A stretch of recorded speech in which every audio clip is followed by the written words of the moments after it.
Last lecture पर respiration in plant start किए थे और इसका इंट्रोडक्शन पार्ट कंप्लीट हो गया था। केवल इंट्रोडक्शन ही पढ़े थे और इंट्रोडक्शन पे ज़्यादा क्वेश्चन आने की संभावना भी नहीं है। मेन जो इस चैप्टर का हेडिंग्स हैं वो 3 मेन हेडिंग हैं, जिसमें से पहली हेडिंग है ग्लाइकोलिसिस। तो ग्लाइकोलिसिस पढ़ना है, इसके अलावा ऑक्सीडेटिव डिकार्बोक्सिलेशन पढ़ना है, फिर क्रेब्स साइकिल पढ़ना है और फिर ईटीएस। यही मेन 4 इसकी हेडिंग्स हैं। तो पहली हेडिंग डालें ग्लाइकोलिसिस। पहली हेडिंग ग्लाइकोलिसिस।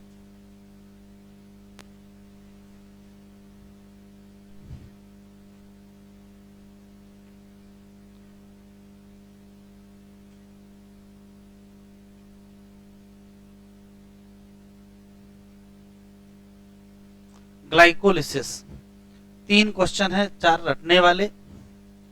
शुरू करें, बातचीत ना करो। पहला सवाल है कि ये जो ग्लाइकोलिसिस टर्म है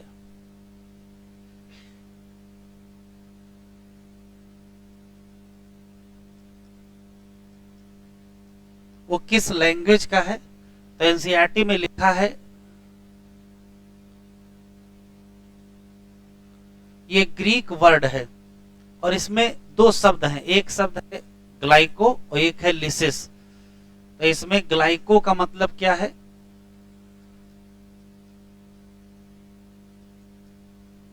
शुगर लिखते चले, और लिसिस का मतलब है ब्रेकडाउन। ठीक है, तो अगर शुगर का ब्रेकडाउन किया जाए तो उसका नाम हमको ग्लाइकोलिसिस रखना पड़ेगा। इसी का दूसरा नाम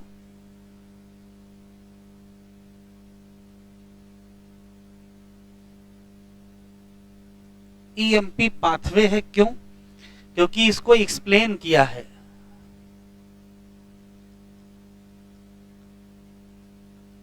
तीन साइंटिस्ट हैं, E for Embden, M for Meyerhof और पी फॉर परनस। इसी नाते इसका नाम क्या पड़ गया? ईएमपी पाथवे पड़ गया। सब रटने वाले सवाल हैं। ग्लाइकोलिसिस वास्तव में क्या है?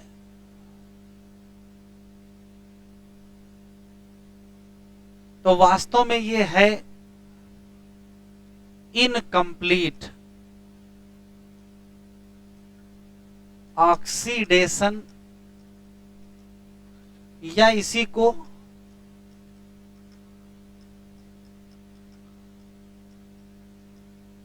पार्शियल ऑक्सीडेशन भी कहते हैं। चाहे इनकम्प्लीट ऑक्सीडेशन कहो चाहे पार्शियल ऑक्सीडेशन। किसका? ग्लूकोज का।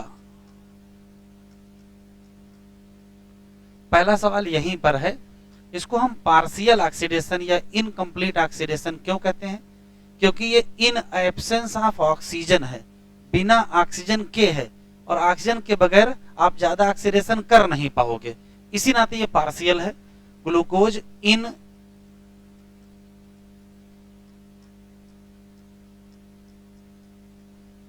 Absence of O2। तो होता क्या है इस इनकम्प्लीट ऑक्सीडेशन में? ग्लूकोज का ब्रेकडाउन हो जाएगा और बन जाएंगे 2 मॉलिक्यूल पायरुविक एसिड। कैसे बनेंगे वो भी हम लोग देखेंगे। 2 क्वेश्चन और हैं। ग्लाइकोलिसिस किसमें होती है? तो अगर हम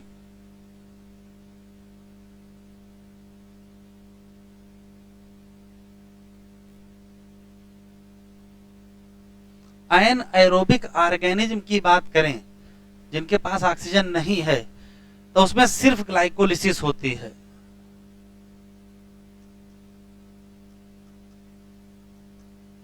ओनली ग्लाइकोलिसिस इन रेस्पायरेशन। लेकिन जो एरोबिक हैं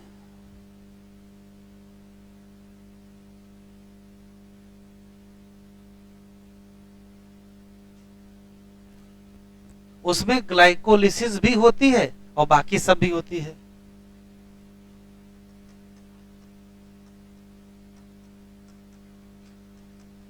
ग्लाइकोलिसिस भी होगा, क्रेब साइकिल भी होगा और ईटीएस भी होगा। ठीक, इसका मतलब है कि ग्लाइकोलिसिस होती है इन ऑल लिविंग ऑर्गेनिज्म, चाहे वो एरोबिक हो और चाहे वो अन एरोबिक हो, उसमें दोनों में होगी। इसी नाते कहोगे किसमें होती है, तो ऑल लिविंग ऑर्गेनिज्म। आगे जाओ, सबसे पीछे। हाँ,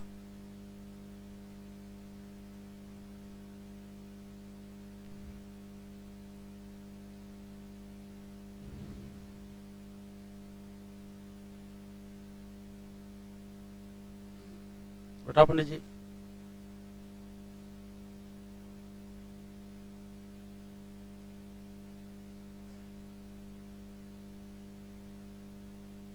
लिख लिया?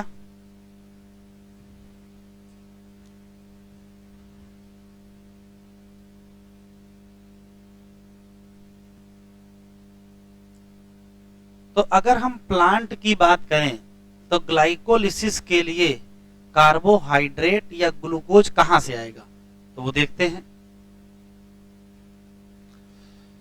फॉर प्लांट लिखते चलेंगे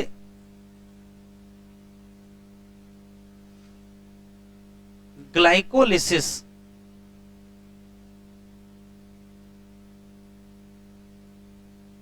के लिए क्या चाहिए, कार्बोहाइड्रेट चाहिए। अब कार्बोहाइड्रेट के नाम पर क्या यूज करेंगे, तो या तो ग्लूकोज या तो फ्रक्टोज,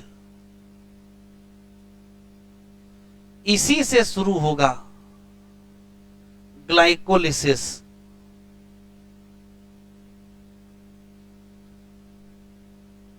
क्वेश्चन आपसे पूछेगा कि ग्लाइकोलिसिस किससे शुरू करेंगे, तो या तो ग्लूकोज से शुरू करेंगे या तो फ्रक्टोज से। अब लाएंगे कहां से, देखो तो प्लांट में दो ऑप्शन है कि या तो प्लांट के पास होगा सुक्रोज और सुक्रोज को तोड़ दीजिए तो बनेगा ग्लूकोज एंड माल्टोज, और इस तोड़ने के लिए एक एंजाइम चाहिए। कौन सा, इन्वर्टेज। अंतर देखिए, ये है डाइसैकेराइड और ये दोनों है मोनो सैकेराइड। तो फिर क्वेश्चन पूछेगा कि ग्लाइकोलिसिस किससे शुरू होती है, तो आंसर देंगे क्या, मोनोसैकेराइड से स्टार्ट होती है या ग्लूकोज और माल्टोज। लेकिन प्लांट में एक विकल्प और है, हो सकता है प्लांट ने स्टोर कर रखा हो क्या, स्टार्च। तो स्टार्च को तोड़ दीजिए, बना लीजिए माल्टोज, और माल्टोज को तोड़ दीजिए तो ग्लूकोज प्लस ग्लूकोज। फिर वही, ये क्या है, ये है पॉलीसैकेराइड और ये क्या है,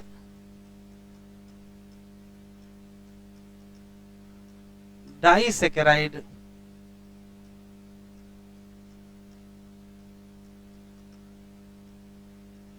मोनोसैकेराइड। अब मान लेते हैं कि पौधे के पास ग्लूकोज भी है और माल्टोज, यहां बेटा करेक्शन करना, ये माल्टोज गलत लिख गया है, ये फ्रक्टोज होगा, सही कर लो।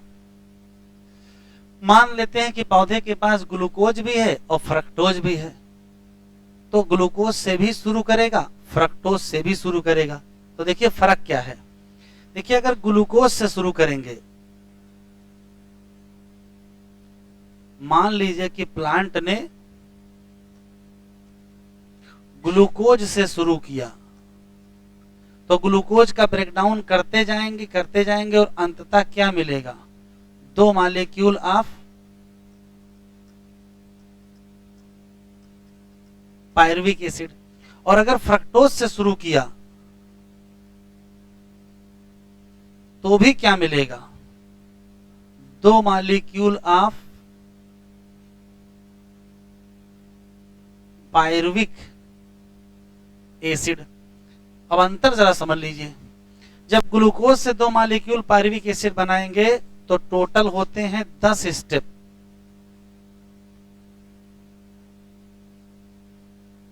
और इसमें टोटल होते हैं 9 स्टेप, एक स्टेप कम होता है। तो क्वेश्चन अभी आपको समझ में आ जाएगा कि कौन सा स्टेप कम होता है।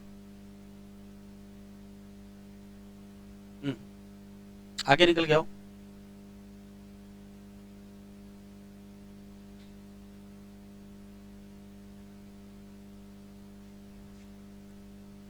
हाँ बैठो, तुम आ गया हो यहां।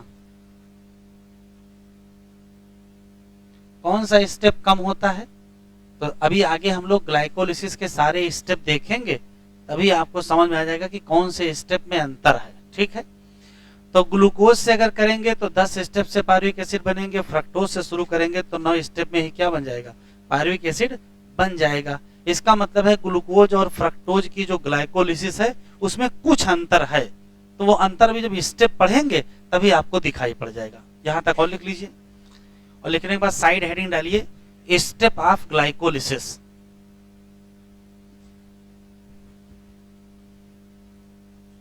स्टेप ऑफ ग्लाइकोलिसिस, और एक फ्लो चार्ट लिख रहे हैं उसको लिख डालिए। देखें, पहला सवाल ये है कि ग्लाइकोलिसिस कंप्लीट होने में कुल कितने स्टेप हैं, तो कहोगे 10 स्टेप हैं। चूंकि ये एक बायोकेमिकल रिएक्शन है तो सभी स्टेप के अपने अलग अलग एंजाइम होंगे। 10 स्टेप हैं तो 10 एंजाइम होंगे। ना उन 10 के नाम हमको पता है और ना 10 आपको जानना है, केवल 3 एंजाइम के नाम आप याद रखिएगा। ठीक, क्या है देखते हैं। सबसे पहले ग्लूकोज से शुरू करेंगे तो ग्लूकोज को ग्लूकोज 6 फास्फेट में कन्वर्ट करेंगे। इसका मतलब ये हुआ ग्लूकोज का जो छठा कार्बन है उस पे फास्फेट जोड़ देंगे। किसी में जब फास्फेट जोड़ते हैं, तो उसको फास्फोराइलेशन कहते हैं। लेकिन फास्फेट जोड़ने के लिए किसी से फास्फेट लेना भी तो पड़ेगा, तो लेंगे किससे, एटीपी। एटीपी तोड़ दीजिए, एडीपी बनाइए, एक फास्फेट निकला, वही फास्फेट इसमें जोड़ दीजिए। तो ये घटना कौन सी है, ये घटना है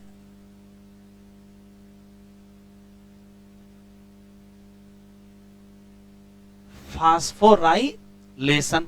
और बना लिया ग्लूकोज 6 फास्फेट। फास्फोराइलेशन के लिए एंजाइम चाहिए, एंजाइम का नाम है हेक्सोकाइनेज। खत्म। ग्लूकोज 6 फास्फेट को कन्वर्ट कर लेंगे फ्रक्टोज 6 फास्फेट में। ग्लूकोज और फ्रक्टोज एक दूसरे के आइसोमर हैं, इसी नाते एंजाइम कौन सा लगा, आइसोमेरेज। फिर फ्रक्टोज 6 फास्फेट का फिर से फास्फोराइलेशन कर दिया।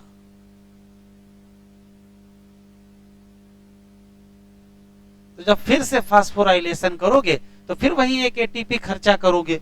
तो ग्लूकोज 6 फ्रक्टोज 6 फास्फेट तो था ही, एक फास्फेट और जोड़ोगे तो नाम क्या हो जाएगा, बाई फास्फेट। 6 नंबर कार्बन पर तो था ही, आपने 1 नंबर कार्बन पर भी जोड़ दिया, तो फ्रक्टोज 6 फास्फेट बन गया और इसके 6 कार्बन इसमें है। अब आप इमेजिन करो कि यदि आपने फ्रक्टोज से शुरू किया होता तब क्या होता।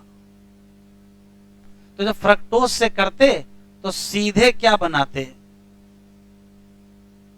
फ्रक्टोज 6 फास्फेट बनाते, और फिर क्या बनाते, आगे फ्रक्टोज 1,6 बाइफास्फेट बनाते। जरा सोचो, अगर हम फ्रक्टोज से शुरू करते तो यहां से यहां तक आने में एक ही स्टेप तो होता, लेकिन अगर ग्लूकोज से शुरू करोगे तो एक स्टेप ये बढ़ जाएगा। तो ध्यान से सुनिएगा, ग्लूकोज और फ्रक्टोज की ग्लाइकोलिसिस में कौन से स्टेप का अंतर है, तो वो इसी स्टेप का अंतर है। अगर हम फ्रक्टोज से शुरू करते तो सीधे कहां पहुंचते, फ्रक्टोज 6 फास्फेट पर पहुंचते, लेकिन अगर ग्लूकोज से शुरू किया है और फ्रक्टोज 6 फास्फेट तक आना है तो हमारे पास एक स्टेप बढ़ जाएगा। तो क्वेश्चन पूछेगा कि ग्लाइकोलिसिस आप ग्लूकोज में 10 स्टेप कहोगे हाँ, फ्रक्टोज में 9 स्टेप कहोगे हाँ, तो एक कम है, कौन सा कम है? तो यही वाला स्टेप कम है, ग्लूकोज 6 फास्फेट से फ्रक्टोज 6 फास्फेट, जो आइसोमर चेंज करते हो वो स्टेप नहीं करना पड़ेगा।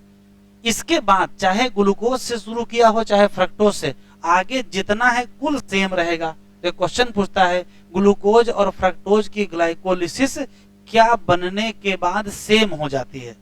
तो कहोगे जैसे ही फ्रक्टोज 6 फास्फेट बना लेंगे उसके बाद क्या हो जाएगी? सेम हो जाएगी। यहां तक क्लियर?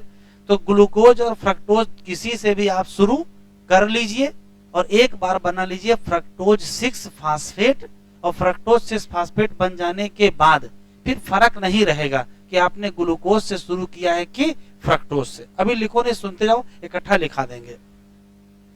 ठीक है, तो अभी तक हमने क्या किया? पहले एक एटीपी ये खर्चा किया, फिर एक एटीपी ये खर्चा किया, और फाइनली क्या बना लिया? फ्रक्टोज 6 बाइफास्फेट, और जिसमें कितने कार्बन हैं? 6 कार्बन है। अब ये मॉलिक्यूल टूट जाएगा, 3 कार्बन का एक मॉलिक्यूल और 3 कार्बन का दूसरा मॉलिक्यूल, 3 कार्बन का एक मॉलिक्यूल 3 फास्फोग्लिसरल डिहाइड, और 3 कार्बन का एक molecule di hydroxy acetone phosphate. ये दोनों इंटर कन्वर्टेबल हैं। इंटर कन्वर्टेबल होने के नाते मान लेते हैं कि डाई हाइड्रोक्सी एसीटोन फास्फेट इसमें कन्वर्ट हो गया, तो इसके ब्रेकडाउन से फिर 2 मॉलिक्यूल मिल जाएंगे ना, और ये उसमें कन्वर्ट हो जाएगा तो उसके 2 मॉलिक्यूल हो जाएंगे। तो मान लेते हैं इसमें कन्वर्ट हो गया तो यहाँ से 2 मॉलिक्यूल। देखिए आगे सब जगह क्या लिखा है? एक एक मॉलिक्यूल। यहाँ क्या लिखा है? 2। क्यों भाई? 6 कार्बन का एक मॉलिक्यूल तोड़ोगे तो 3 कार्बन के 2 मॉलिक्यूल हो ही जाएंगे। ठीक है, अब 3 फास्फोग्लिसरल्डिहाइड का इनऑर्गेनिक फास्फेट जोड़ दिया जाएगा। तो जैसे इनऑर्गेनिक फास्फेट जोड़ोगे, इसके 3 नंबर कार्बन पर तो पहले से ही फास्फेट था, 1 नंबर कार्बन पर फास्फेट जुड़ जाएगा और इसका नाम हो जाएगा 1,3 बाइफास्फोग्लिसरल्डिहाइड। इसके बाद अब ध्यान से सुनिएगा, एल्डिहाइड को अगर एसिड में कन्वर्ट करोगे तो ऑक्सीडेशन होगा कि रिडक्शन? एल्डिहाइड को एसिड में कन्वर्ट करोगे तो ऑक्सीडेशन की रिडक्शन? ऑक्सीडेशन। तो यदि ये मॉलिक्यूल इसमें ऑक्सीडाइज हो रहा है तो फिर कोई रिड्यूस भी हो रहा होगा। अगर कोई ऑक्सीडाइज होता है तो कोई ना कोई रिड्यूस होता है। तो देखो NAD रिड्यूस हो गया किसमें? NADH2 में। 2 हाइड्रोजन कहां से निकले? इसी एल्डिहाइड से निकले और किसमें जुड़ गए? NAD में जुड़ गए। ये रिड्यूस होके क्या बन गया? NADH2 में कन्वर्ट हो गया, और ये किस में कन्वर्ट हो गया? एसिड।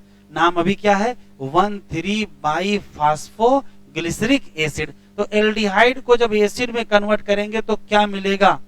NADH2। मॉलिक्यूल इसके 2 होंगे तो NADH2 भी कितने मिलेंगे? 2 ही मिलेंगे। ठीक है, 1,3 बाइफास्फोग्लिसरल्डिहाइड से 1,3 बाइफास्फोग्लिसरिक एसिड बना। अब देखिएगा, जैसे ही बाई में से एक फास्फेट निकालोगे क्या बचेगा? 3 फास्फोग्लिसरिक एसिड। एक फास्फेट गया कहां? तो एक फास्फेट गया किसके पास? AD के पास, और क्या बन गया? ATP बन गया। तो जब ये 1,3 बाइफास्फोग्लिसरिक एसिड किसमें कन्वर्ट हुआ? 3 फास्फोग्लिसरिक एसिड में कन्वर्ट हुआ, तो क्या बन गया? ATP। अगर ये 2 मॉलिक्यूल है तो ATP कितने बनेंगे?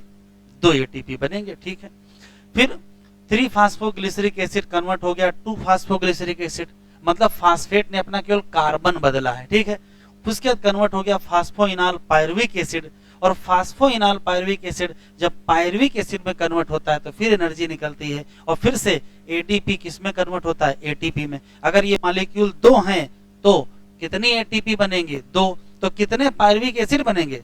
2 ही पायरुविक एसिड बनेंगे। तो एक ग्लूकोज से कितने पायरुविक एसिड बने? 2 पायरुविक एसिड बने। जब यहां से यहां तक आए हो तो कुल कितने ATP खर्चा हुए? तो कहोगे 2 ATP खर्चा हो गए। कुल कितने ATP बने? तो भाई 2 ये बने, 2 ये बने, तो कुल कितने हो गए? 4। खर्चा किए 2, बनाए 4, तो बचे कितने? तो नेट गेन कितने ATP का है? तो कहोगे 2 ATP का है। एक और बात, कितनी स्टेप है जहां NADH2 बनता है? कहोगे एक ही जगह बनता है। कब? 1,3 बाइफास्फोग्लिसरल्डिहाइड से 1,3 बाइफास्फोग्लिसरिक एसिड। तो जब पूरी ग्लाइकोलिसिस खत्म हो गई तो आपके हाथ में क्या क्या आया? तो कहोगे 2 पायरुविक एसिड हाथ में आए, 2 एटीपी हाथ में आए और 2 NADH2 हाथ में आए। एक बात ध्यान रखिएगा, यहाँ NADH2 है, NADPH2 नहीं है। NADPH2 कहाँ बनता है? फोटोसिंथेसिस में। यहाँ कौन सा बना है? NADH2 बना है। ठीक है, तो अभी तक कुल जितनी बातें समझ में आई उसमें से कुछ पॉइंट्स लिखने हैं, एक बार सुन लेते हैं फिर हम लिखेंगे, आप लिख लीजिएगा। ग्लूकोज से शुरू करो चाहे फ्रक्टोज से शुरू करो, ठीक है। सबसे पहले फास्फोराइलेशन करेंगे, बनेगा ग्लूकोज 6 फास्फेट। अगर फ्रक्टोज है तो बनेगा फ्रक्टोज 6 फास्फेट। एक बार फ्रक्टोज 6 फास्फेट बन गया, ग्लूकोज से बनाना होगा तो हमको आइसोमराइजेशन करना पड़ेगा, नहीं तो सीधे बनेगा।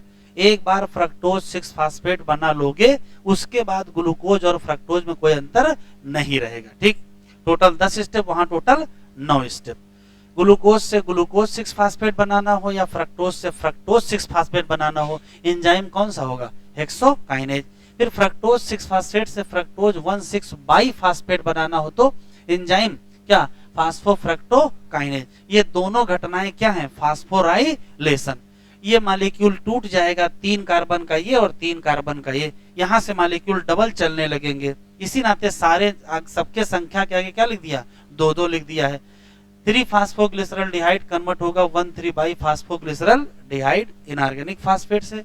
1,3 बाई फास्फोग्लिसरल्डिहाइड 1,3 बाई फास्फोग्लिसरिक एसिड में कन्वर्ट होगा। एल्डिहाइड एसिड में कन्वर्ट हुआ है, ऑक्सीडेशन हुआ है, तो कोई ना कोई तो रिड्यूस होगा, वो कौन है? NAD प्लस रिड्यूस होगा। फिर 1,3 बाई फास्फोग्लिसरिक एसिड किसमें कन्वर्ट हुआ? 3 फास्फोग्लिसरिक एसिड में। एक फास्फेट घटा है, किसके पास चला गया? ADP के पास। क्या बन गया? ATP बन गया। 3 फास्फोग्लिसरिक एसिड से 2 फास्फोग्लिसरिक एसिड से फास्फोइनॉल पायरुविक एसिड से पायरुविक एसिड जब बनेगा तो फिर एक फास्फेट घटा है, जैसे फास्फेट घटेगा वैसे क्या बनेगा? ATP बनेगा। तो कितनी जगह ATP खर्चा होता है और कितनी जगह ATP लगता है, बनता है? 2 ही जगह ATP लगता है और 2 ही जगह ATP बनता है। लेकिन जब बनता है तो 2-2 बनता है, तो कुल कितने बनते हैं? 4। कुल खर्चा कितने होते हैं? 2। तो नेट गेन कितने का है? 2 ही ATP का। एक जगह NADH2 बनता है, कब? जब 1,3 बाई फास्फोग्लिसरल्डिहाइड 1,3 बाई फास्फोग्लिसरिक एसिड में कन्वर्ट होता है, 2 मॉलिक्यूल NADH2 भी बनते हैं। तो हम कुछ पॉइंट्स लिख रहे हैं, आप भी लिख डालिए। यहाँ कुछ बढ़ाया है, कुछ नहीं बढ़ाया है।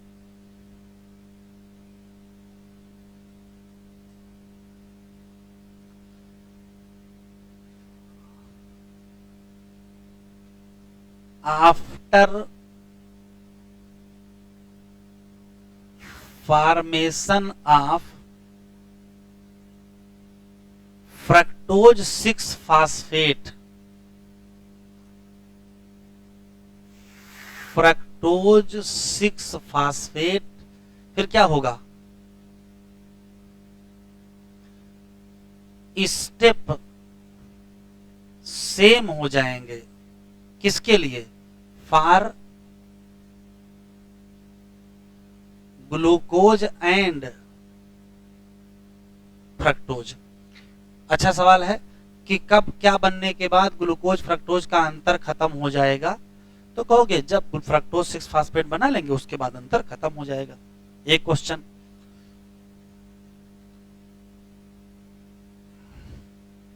ATP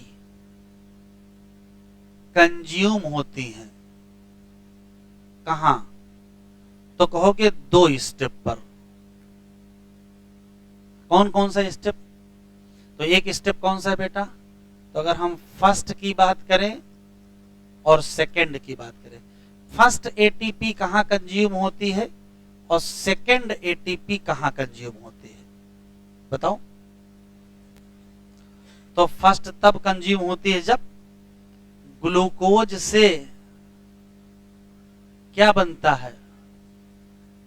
glucose 6 phosphate. और अगर फ्रक्टोज लिए होंगे तो फ्रक्टोज से फ्रक्टोज 6 फास्फेट बन जाएगा। दूसरा, फ्रक्टोज 6 फास्फेट से फ्रक्टोज 1,6 बाई फास्फेट। सब क्वेश्चन ही क्वेश्चन है। और जहां जहां एटीपी कंज्यूम होती है वहां घटना कौन सी होती है? बताओगे? किस किस मॉलिक्यूल का फास्फोराइलेशन होता है? एक तो ग्लूकोज में फास्फेट जोड़ते हो तो ग्लूकोज का फास्फोराइलेशन, और एक फ्रक्टोज 6 फास्फेट का। तो अच्छा सवाल एग्जाम में आ सकता है कि फास्फोराइलेशन किसका होता है।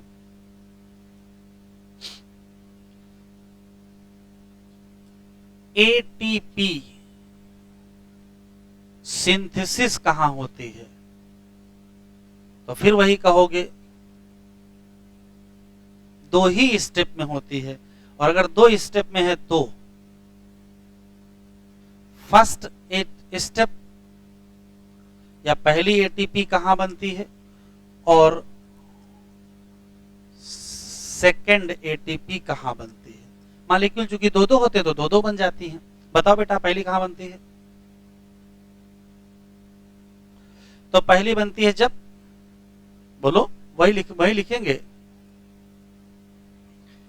पहली एटीपी बनती है जब 1,3 by phosphoglyceric acid, 3 phosphoglyceric acid में 1,3 बाई फास्फोग्लिसरिक एसिड 2 कहां? 3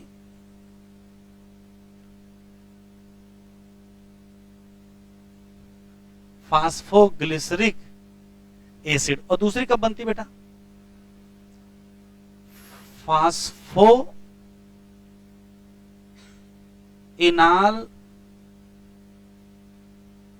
पायरुविक एसिड 2 का। तो आंसर देंगे पायरुविक एसिड।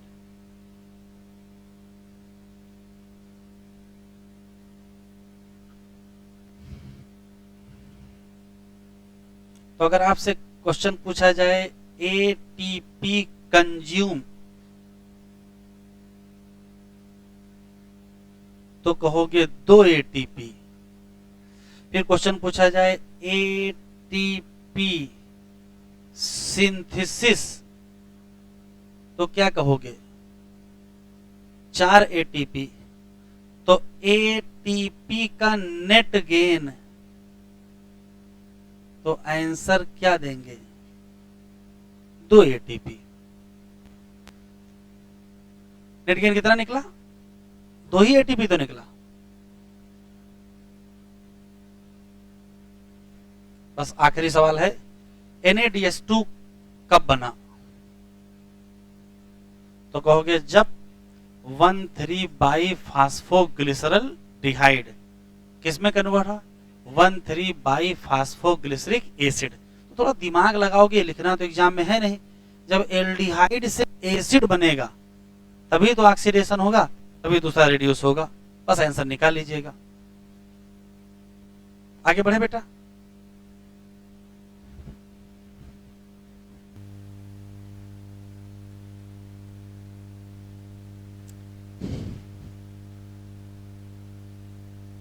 एक ही स्टेप है जहां क्या होता है, NADH प्लस H प्लस की क्या होती है? सिंथेसिस होती है, या ये भी कह सकते हो NAD प्लस रिड्यूस होता। बात तो एक ही है। अब वो जगह कौन सी है? तो बताओ कौन सी जगह है? तो देखो जगह ये है 1,3 by phospho glycerol D hide 2 क्या 1,3 बाई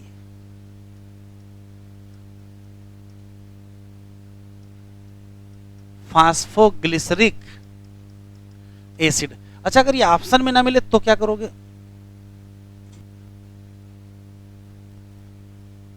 तो देखो क्या ऑप्शन मिलेगा और सही कैसे हो जाएगा। तो अगर ये ना मिला तो आंसर ये दोगे,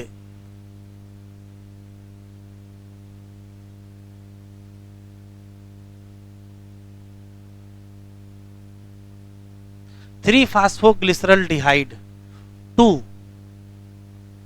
1,3-बाई-फास्फोग्लिसरिक एसिड। ये भी सही है, क्यों? एक स्टेप वो जो फास्फेट बढ़ने वाला स्टेप था वो नहीं है, उससे पहले से कह दिया गया भाई यहां से यहां तो जाओगे ही, बस एक बीच का स्टेप नहीं लिखा तो कोई बात नहीं। तो अगर ये ना मिले तो ये मिल जाएगा। फाइनली एट इंड लिखते चलें, at end of glycolysis of 1 glucose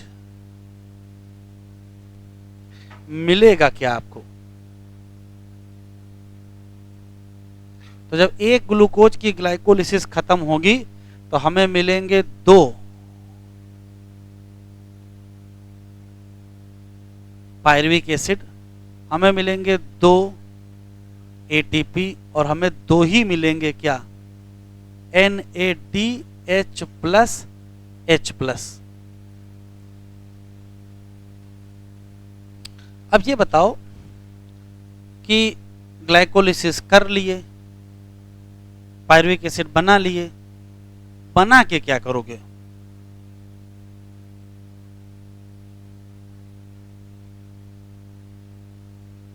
कहने का मतलब है कि जो पायरुविक एसिड बना है इसका क्या भविष्य है?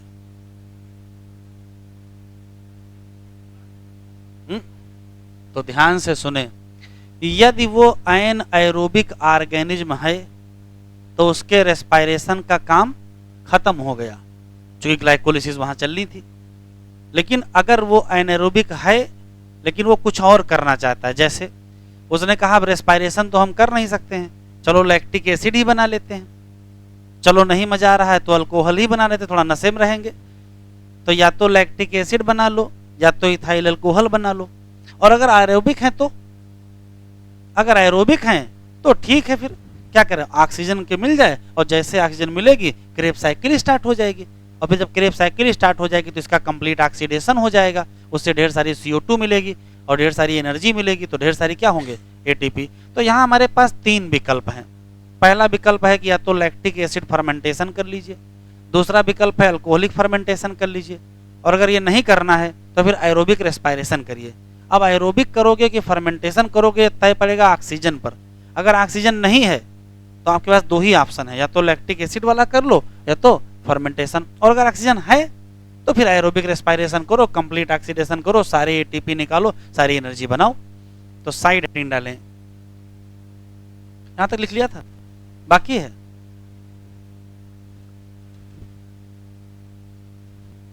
Fate of pyruvic acid. Fate का मतलब भविष्य।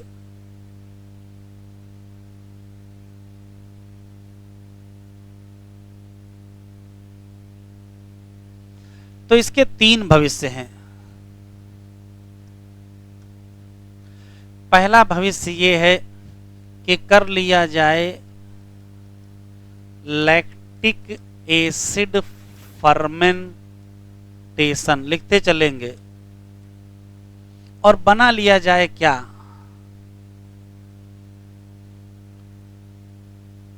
Lactic acid. ठीक है, नहीं मजा आया बदल दीजिए। दूसरा भविष्य है अल्कोहलिक फर्मेंटेशन। क्या बना लीजिए? इथाइल अल्कोहल, और इसके साथ CO2 बना लीजिए। नहीं मजा आया बदल लीजिए।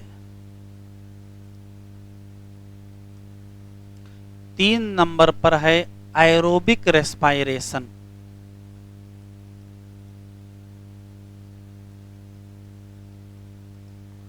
और एरोबिक रेस्पायरेशन का मतलब यह है कि कंप्लीट ऑक्सीडेशन कर दीजिए।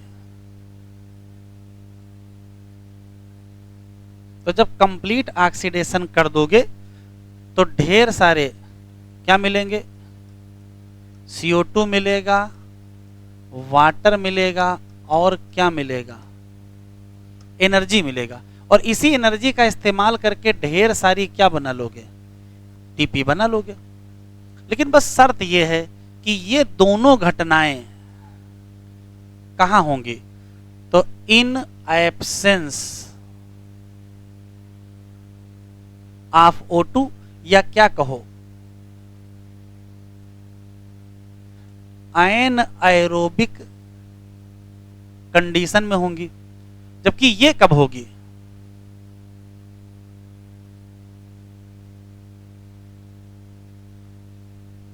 In presence of O2। तो अगर O2 है तो एरोबिक रेस्पिरेशन करिए, पूरा ऑक्सीडेशन करिए, ढेर सारी एनर्जी निकालिए, मोर एनर्जी, और ढेर सारी एनर्जी निकालिए तो ढेर सारी क्या बनाइए, एटीपी बना लीजिए। आराम से बताएं कौन कौन सी प्रोसेस हैं जो बिना ऑक्सीजन हो जाएंगे। तो ग्लाइकोलिसिस हो जाएगी, और lactic acid fermentation, alcoholic fermentation. अच्छा ठीक है, कौन कौन सी प्रोसेस हैं जो ऑक्सीजन के प्रेजेंस में होंगी, तो क्रेब साइकिल होगी, इलेक्ट्रॉन ट्रांसपोर्ट सिस्टम होगा, और वो जो लिंक रिएक्शन थी ऑक्सीडेटिव डिकार्बोक्सिलेशन वो भी तो होगी। तो ऑक्सीजन के प्रेजेंस में कौन और ऑक्सीजन के एब्सेंस में कौन, 3 क्वेश्चन हो गए। 2 और बता दीजिए, कौन कौन सी प्रोसेस हैं जिसमें CO2 रिलीज नहीं होगी। आया हुआ सवाल है, CO2 रिलीज नहीं होगी, तो ग्लाइकोलिसिस में रिलीज नहीं होगी, लैक्टिक एसिड फर्मेंटेशन में नहीं होगी, और एरोबिक में हो जाएगी, नहीं होगी, एरोबिक में होगी कि नहीं होगी, लिखा। अच्छा ठीक है, एरोबिक के अंदर बताओ, लिंक रिएक्शन में CO2 निकलेगा, क्रेब साइकिल में CO2 निकलेगी, और ETS में नहीं निकलेगी। तो कुल अगर नेट निकाला जाए किसमें CO2 नहीं निकलती है और किसमें CO2 निकलती है, ना निकलने वाले बताओ बस। ग्लाइकोलिसिस, लैक्टिक एसिड फर्मेंटेशन और ETS, और किसमें किसमें CO2 निकलती है, लिंक रिएक्शन, क्रेब साइकिल, दोनों निकलती ना, और ये अल्कोहलिक फर्मेंटेशन और एरोबिक रेस्पिरेशन। लिख लो।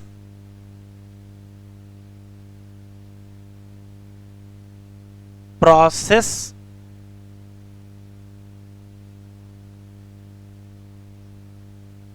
विदाउट ऑक्सीजन बताओ। तो विदाउट ऑक्सीजन कई चीजें हो सकती हैं, ग्लाइकोलिसिस हो जाएगी,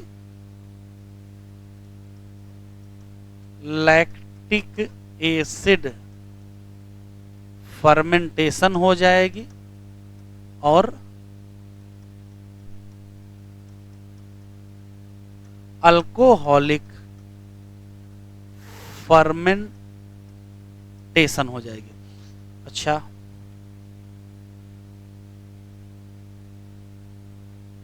प्रोसेस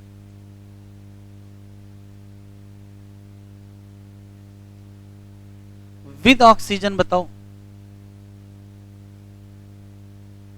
तो विद ऑक्सीजन के लिए हमको एरोबिक रेस्पाइरेशन मिलेगा, और फिर इसी के अंदर सब मिल जाएंगे, वही लिंक रिएक्शन, क्रेब साइकिल और ETS।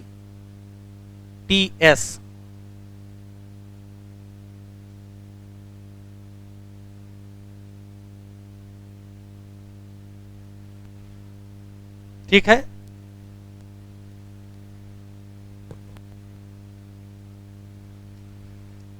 अब बताओ कौन कौन सी प्रोसेस है जिसमें CO2 नहीं निकलती है।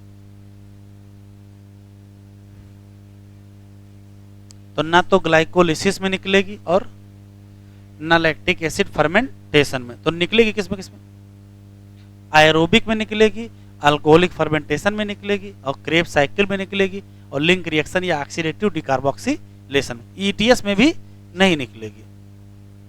यहां तक हो गया। आया हुआ सवाल है तो फोटोसिंथेसिस है, रेस्पिरेशन है। Page number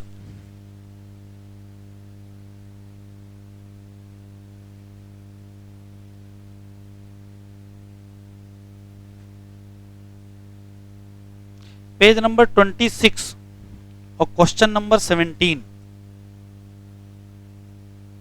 page 26 question number 17।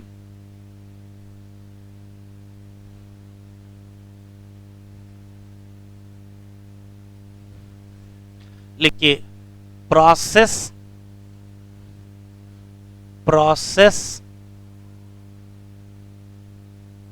Not release CO2। नाम बताओ, लिख डालेंगे हम।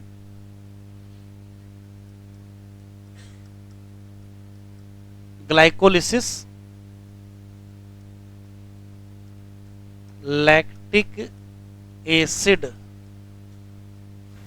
फर्मेंटेशन, और अगर स्पेशल क्वेश्चन मिल गया तो ETS। ठीक है, स्पेशली चूज करना, ये सब जब ना मिले तभी इसके बारे में बात करेंगे। प्रोसेस दैट रिलीज CO2, तो कौन कौन रिलीज करेगा? तो लिंक रिएक्शन नहीं रिलीज करेगी।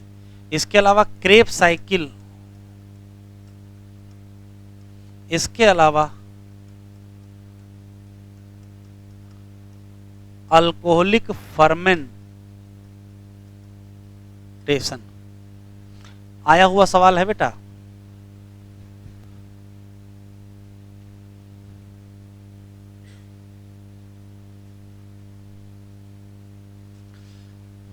टर्म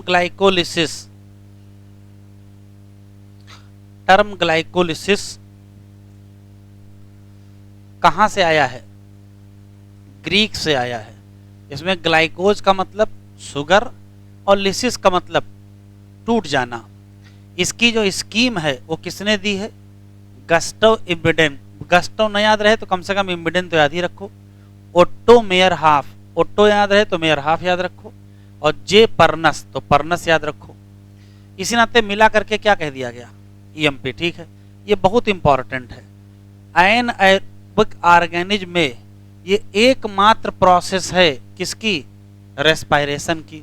जबकि एरोबिक की बात करेंगे तो ये भी होगी और बाकी सब भी होंगी। ग्लाइकोलिसिस कब होती, हाँ कहाँ होती है? साइटोप्लाज्म। ये पॉइंट जरा बढ़ा लो अपने कॉपी में, जहाँ लिखे हो ग्लाइकोलिसिस के पॉइंट लिखना वहां भूल गए थे। ग्लाइकोलिसिस का इंट्रोडक्शन कहीं लिखे है ना, जहाँ साइंटिस्ट लिखे तो वहीं बढ़ा लीजिए। Takes place in cytoplasm. वैसे इससे पहले वाले लेक्चर में लिखाए हैं कि ग्लाइकोलिसिस कहाँ है, लिंक रिएक्शन का, लेकिन इस लेक्चर में नहीं लिखा है, तो कहीं बढ़ा लीजिए। Glycolysis takes place in cytoplasm. ठीक है, और सबसे खास बात यह है, ये पाई जाती है किसमें? सभी लिविंग ऑर्गेनिज्म। सभी यहां जानते हो क्यों लिखा है? वो एरोबिक और एनारोबिक कहा है। कह रहा है इन दिस प्रोसेस ग्लूकोज किसमें जाएगी? पार्शियल ऑक्सीडेशन या इनकम्प्लीट ऑक्सीडेशन। और क्या बनाएगा? दो मॉलिक्यूल, किसके? Pyruvic acid. हाँ, प्लांट में ये ग्लूकोज कहाँ से आएगा? तो कहोगे सुक्रोज से, जो कि क्या है? एक एंड प्रोडक्ट है फोटोसिंथेसिस का। या फिर कहाँ से आएगा? स्टोर से आएगा। अब स्टोर कहाँ होगा? तो स्टोर कार्बोहाइड्रेट होगा स्टार्च के फॉर्म में। सुक्रोज को कन्वर्ट कर दोगे ग्लूकोज में, और किसमें? फ्रक्टोज में। एंजाइम कौन सा? इन्वर्टेज। क्वेश्चन पूछा सकता है। अब मिलेंगे क्या? दो मोनोसैकेराइड, और दोनों में से कोई भी एंट्री कर सकता है किसमें? Glycolytic pathway. चाहे ग्लूकोज शुरू करो चाहे फ्रक्टोज शुरू करो, क्या करना पड़ेगा? फास्फोराइलेशन। तो इनको फास्फोराइलेट कर देंगे। ग्लूकोज से शुरू करोगे तो क्या बनेगा? Glucose 6 phosphate. और अगर फ्रक्टोज से शुरू किया तो फ्रक्टोज 6 फास्फेट बन जाएगा। एंजाइम यहाँ बहुत इंपॉर्टेंट है, ये कई बार नीट में आ चुका है। कौन सा? हेक्सो काइनेज, बहुत इंपॉर्टेंट, कई बार एग्जाम में आ चुका है। ये जो फास्फोराइलेटेड फॉर्म है उसका ग्लूकोज का, अब इसका क्या बनाओगे, आइसोमर, तो क्या बना लोगे, फ्रक्टोज 6 फास्फेट। फिर कह रहा आगे के जितने स्टेप हैं वो सब क्या हैं, सेम हैं, किसके लिए, ग्लूकोज और फ्रक्टोज। तो ये भी अच्छा सवाल है, ग्लूकोज और फ्रक्टोज के स्टेप कहाँ से सेम हो जाएंगे, तो कहोगे ग्लूकोज से जब फ्रक्टोज 6 फास्फेट बना लोगे आगे सब सेम। कह रहा स्टेप यहाँ दिए हुए हैं। ग्लाइकोलिसिस चेन है किसकी, 10 रिएक्शन, तो 10 रिएक्शन किसके लिए है, ग्लूकोज के लिए है, ना कि फ्रक्टोज के लिए है। और कंट्रोल बाय डिफरेंट एंजाइम, अलग अलग एंजाइम भी होंगी। अंततः क्या बनेगा, पायरुविक एसिड कहां से बनेगा। अच्छा, पायरुविक एसिड यहाँ पायरुवेट लिखा है, इसका मतलब क्या है, ये कुछ और चीज बना दिए हैं। तो एक शब्द होता है पायरुविक, कॉपी में लिखो एसिड, और एक शब्द होता है पायरुवेट। तो ये पायरुवेट आयन होता है, ये है C3H4O3 और ये है C3H3O3 माइनस, इतना अंतर है, लिख लो। पायरुविक एसिड और पायरुवेट में क्या अंतर है,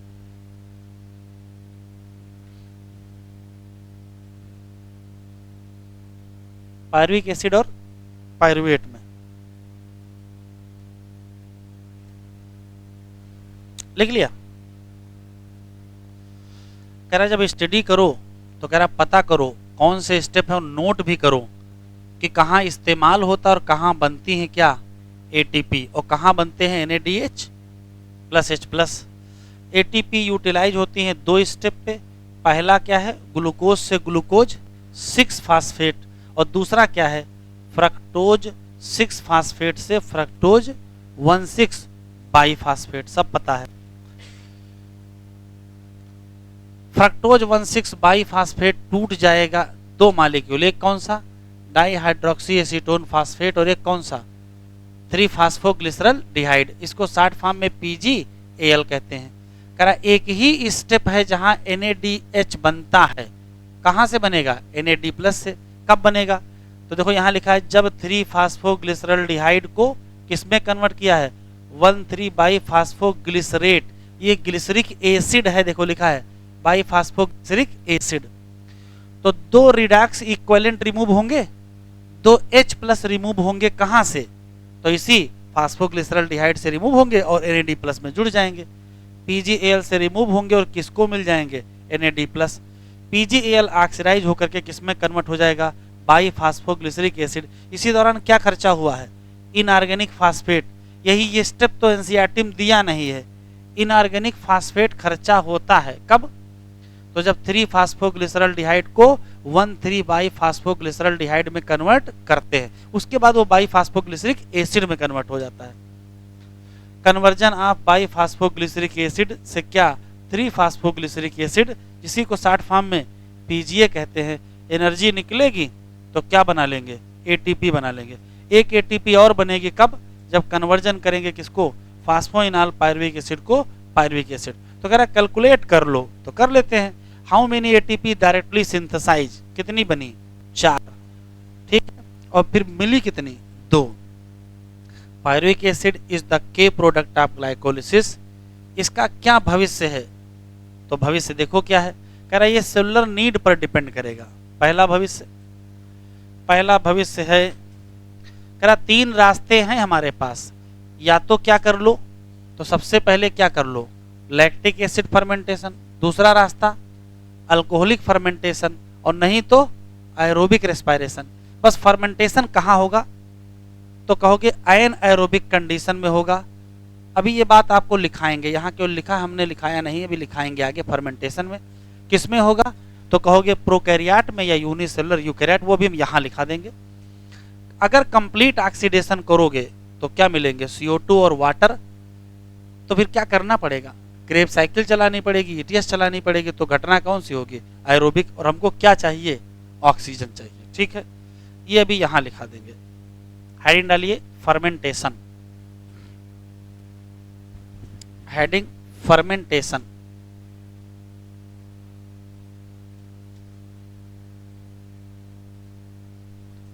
फर्मेंटेशन।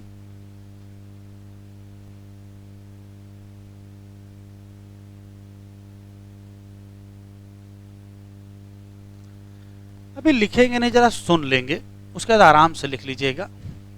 पहला सवाल ये है कि फर्मेंटेशन है क्या। तो कहोगे जब कभी पायरुविक एसिड से लैक्टिक एसिड बना लो या पायरुविक एसिड से इथाइल अल्कोहल बना लो इन एब्सेंस ऑफ ऑक्सीजन। तो अगर इन एब्सेंस ऑफ ऑक्सीजन हुआ है तो क्या ये कंप्लीट ऑक्सीडेशन वाला कोई यहाँ घटना होगी? नहीं। तो ये वास्तव में ग्लूकोज का पार्शियल ऑक्सीडेशन है। ग्लूकोज से ही तो शुरू करेंगे, तो ग्लूकोज से शुरू किया, पायरुविक एसिड पे रुकेंगे नहीं, कहाँ चले जाएंगे? लैक्टिक एसिड तक। तो जब ग्लूकोज का पार्शियल ऑक्सीडेशन किया जाए, चाहे इथाइल अल्कोहल और CO2 बना लिया जाए और चाहे क्या बना लिया जाए, लैक्टिक एसिड, और किस कंडीशन में? एनाएरोबिक कंडीशन में, तो उसी का नाम क्या होगा? फर्मेंटेशन होगा। करेगा कौन? तो दो लोग करते हैं, या तो प्रोकैरियोट का मतलब बैक्टीरिया करते हैं, और या तो अगर यूकैरियोट करेंगे तो एक सेल वाले, और एक सेल वालों को क्या कहते हैं? यूनिसेलुलर। तो या तो प्रोकैरियोट बैक्टीरिया करेंगे या तो यूनिसेलुलर यूकैरियोट। आराम से बताओ उस यूनिसेलुलर यूकैरियोट का नाम क्या है जो फर्मेंटेशन करता है? तो आंसर देंगे ईस्ट। अब हमारे पास दो फर्मेंटेशन है, कौन सा? लैक्टिक एसिड फर्मेंटेशन, और एक कौन सा? Alcoholic fermentation. तो पहले इतना जरा लिख लो हमारे साथ, ये क्या है? तो कहोगे इनकम्प्लीट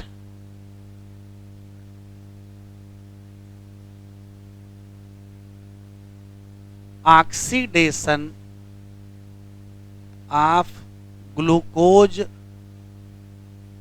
टू प्रोड्यूस, या तो क्या बना लो? इथाइल अल्कोहल, और या तो क्या बना लो? Lactic acid. कब करोगे? तो इन एब्सेंस ऑफ O2, या ये भी तो कह सकते हो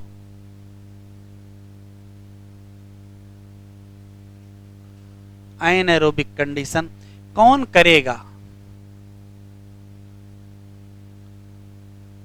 तो कहोगे दो लोग करेंगे, या तो कौन करेंगे? या तो कौन करेंगे? प्रोकैरियोट, और या तो कौन करेंगे? Unicellular eukaryote. ये प्रोकैरियोट कौन से हैं? तो ये बैक्टीरिया है, और ये यूनिसेलुलर यूकैरियोट कौन सा है? तो आंसर क्या देंगे? ये ईस्ट है। ठीक है, अब कौन क्या करेगा वो देखते हैं। तो फर्मेंटेशन दो प्रकार का होता है, एक होता है लैक्टिक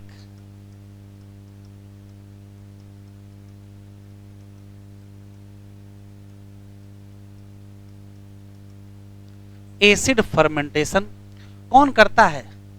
और थोड़ा बहुत याद हो माइक्रोब इन ह्यूमन वेलफेयर का, तो एक होता है लैक्टिक एसिड बेसिलस या लैक्टोबैक्टीरिया भी उसको कहते हैं, जो दूध को दही में कन्वर्ट करता है। तो ये कौन करेगा? तो कहोगे बैक्टीरिया करेगा। और कौन सा बैक्टीरिया? तो शॉर्ट फॉर्म में LAB लिखा है, और full form lactic acid bacillus है। लैक्टिक एसिड बेसिलस या बैक्टीरिया। ठीक, अब होता क्या है वो देख लो। तो कहानी ये है कि पायरुविक एसिड को कन्वर्ट कर देंगे किसमें?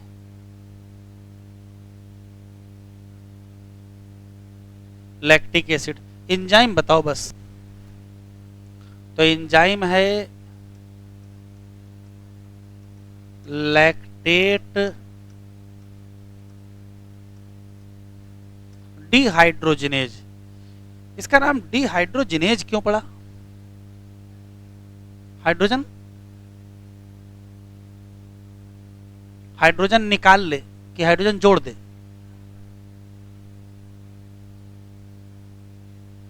हैं?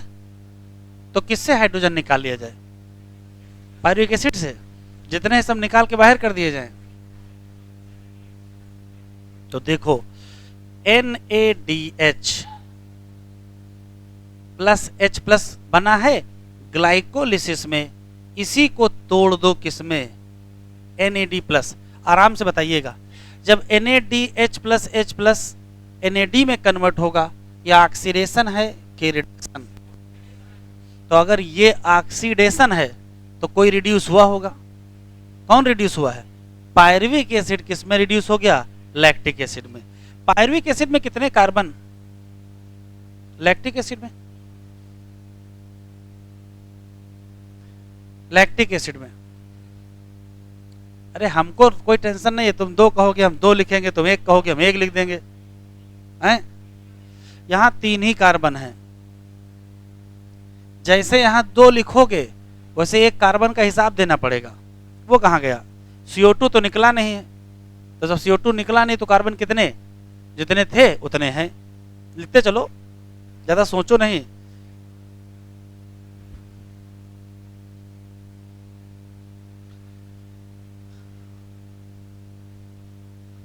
दूध को दही में कन्वर्ट किया, लैक्टिक एसिड बना।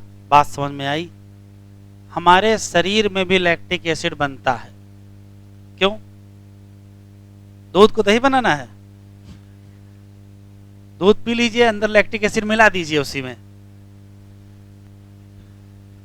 तो हम लोग जब मस्कुलर एक्टिविटी या एक्सरसाइज करते हैं तो मसल में एनाएरोबिक कंडीशन हो जाती है, तो ग्लाइकोजन का एनाएरोबिक ऑक्सीडेशन होता है, तो क्या बनता है? Lactic acid.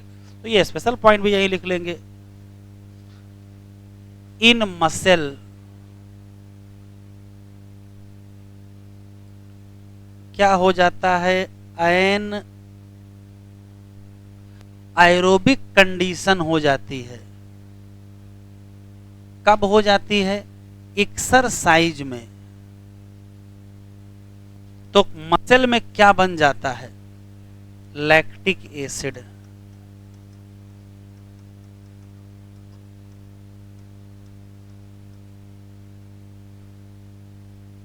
और बैक्टीरिया की तो आदत ही पड़ी, ठीक है।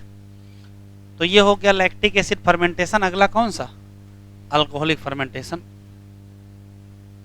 तो अगला है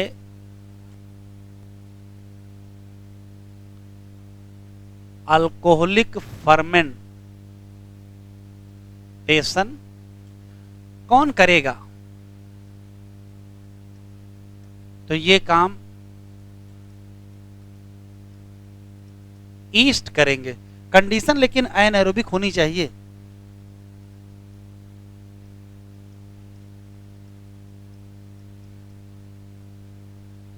ठीक, करेंगे क्या? देखो, तो करते से इतना है कि पायरुविक एसिड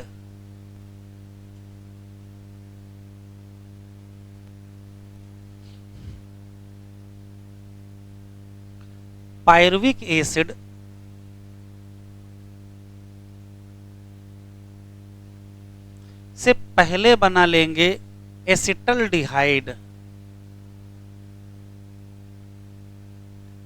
और फिर बना लेंगे इथाइल अल्कोहल।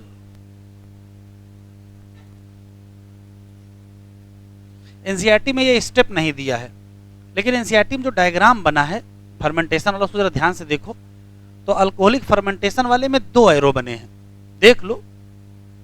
और लैक्टिक एसिड वाले में 1 एरो बना है। जानते हो क्यों? लैक्टिक एसिड 1 स्टेप में होता है, जबकि ये 2 स्टेप में चलता है। तो जब स्टेप 2 होंगे तो एंजाइम भी 2 होंगे। पहला एंजाइम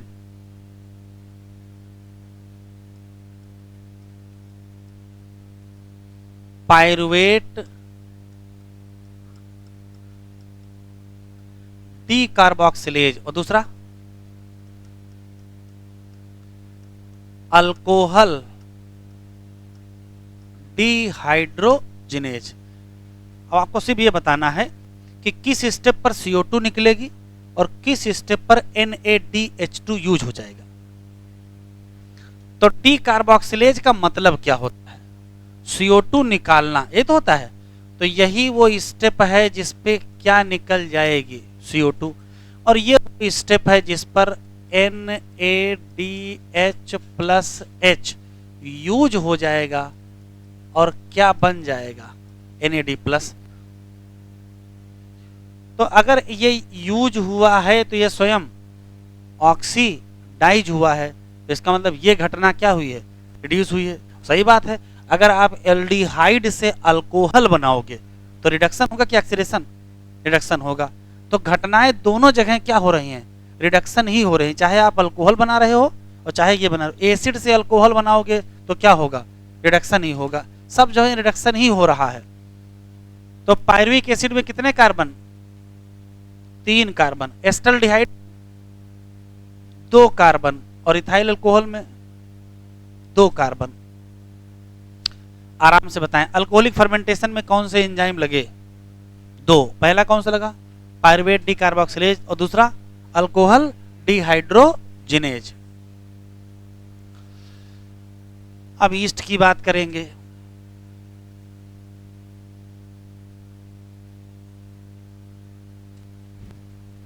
अब हम ईस्ट की बात करेंगे।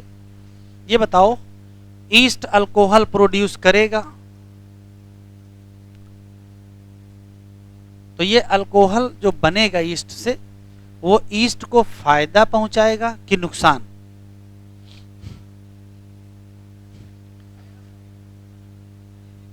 तो ध्यान से सुने, अल्कोहल नुकसान ही करेगा, चाहे जो बना रहा हो वो और चाहे जो ले रहा हो वो। उसका काम ही है नुकसान करना, ये नुकसान ही करेगा। सब लोग जानते हैं अल्कोहल नुकसान करती है, फिर भी अल्कोहल लेते हैं। ईस्ट भी जान रहा है ये नुकसान करेगी, लेकिन बनाएंगे। तो ईस्ट नुकसान करेगा, अल्कोहल नुकसान करेगा। पॉइजन, हार्मफुल लिखो पहले, हार्मफुल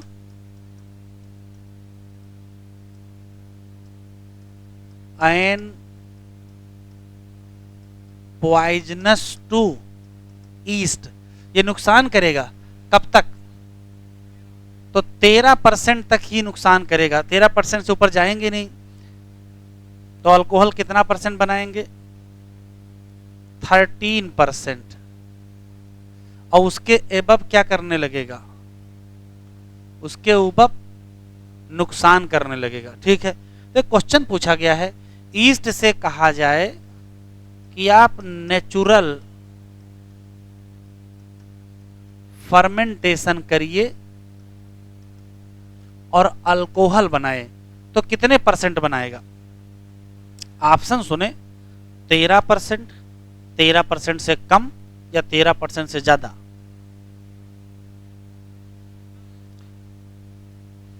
ये हमारा सवाल नहीं है, ये एनसीईआरटी में लिखा है। यदि नेचुरली फर्मेंटेटेड बेवरेज है तो उसमें अल्कोहल का कंटेंट कितना होगा? 13%, 13% से कम या 13 से ज्यादा? देख लो एनसीईआरटी में सवाल लिखा कि नहीं लिखा है। एनसीईआरटी में यही लिखा है, इसी जगह लिखा है कि पता करो नेचुरली फर्मेंटेड बेवरेजेज में कितने परसेंट अल्कोहल होगा।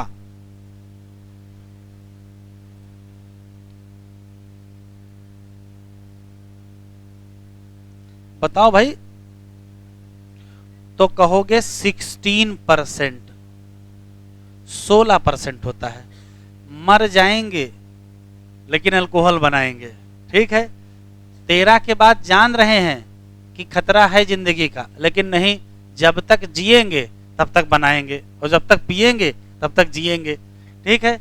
तो ये कितने परसेंट बनाएंगे? 16% तक बना जाएंगे। किसमें? Naturally fermented. अच्छा, जो मार्केट में आते हैं,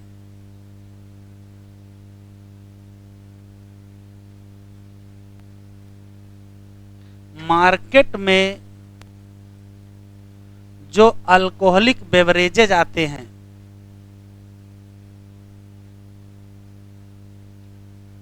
उसमें अल्कोहल का कंटेंट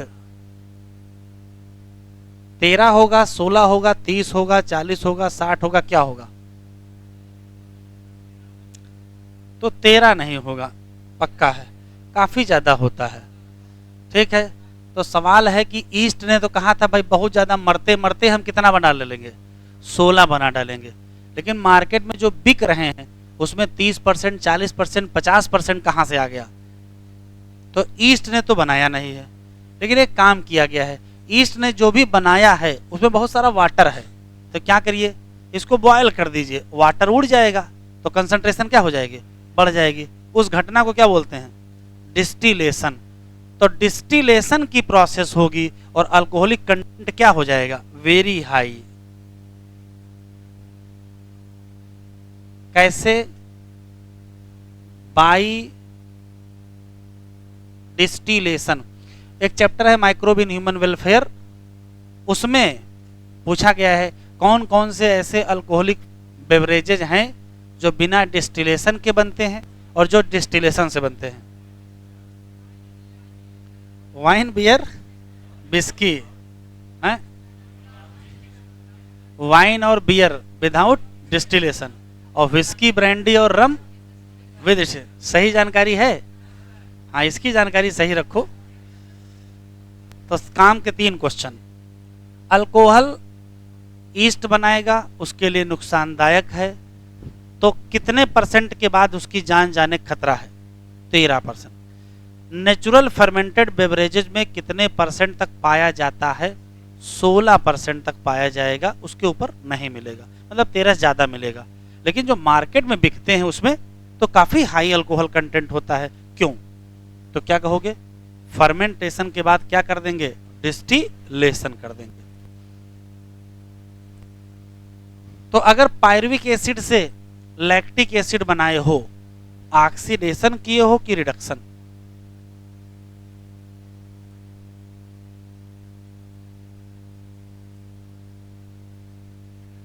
हमें कोई जल्दी नहीं है। पायरुविक एसिड से लैक्टिक एसिड बनाए हो, ऑक्सीडेशन किए हो कि रिडक्शन? अच्छा, कुछ लोगों के मुंह बंद हैं, चुपचाप कान खुले हैं कि सर जो बोलेंगे हम वही सुन लेंगे, अपना दिमाग नहीं लगाएंगे। बताओ भाई। तो NaDH plus H plus use हुआ है ना, तो इसका मतलब क्या हुआ है? ये ऑक्सीडाइज हुआ है NaDH। तो अगर ये स्वयं ऑक्सीडाइज हुआ है तो दूसरे को क्या किया होगा? और जब पायरुविक एसिड से अल्कोहल बनाओगे तब? अच्छा, हाँ, तो देखो ध्यान से, अगर पायरुविक एसिड से एस्टल्डिहाइड तक की बात करेंगे तब तो ऑक्सीडेशन हुआ है, चूंकि CO2 निकला है, ठीक है। लेकिन एसिड से एल्डिहाइड बनना ऑक्सीडेशन होता है कि रिडक्शन? और एल्डिहाइड से अल्कोहल बनना रिडक्शन। केमिस्ट्री में पढ़ाया गया होगा, अल्कोहल से एल्डिहाइड से एसिड बनेगा, तो ये क्या है? ऑक्सीडेशन। और एसिड से एल्डिहाइड से अल्कोहल बनेगा तो ये क्या है? रिडक्शन। लिखो।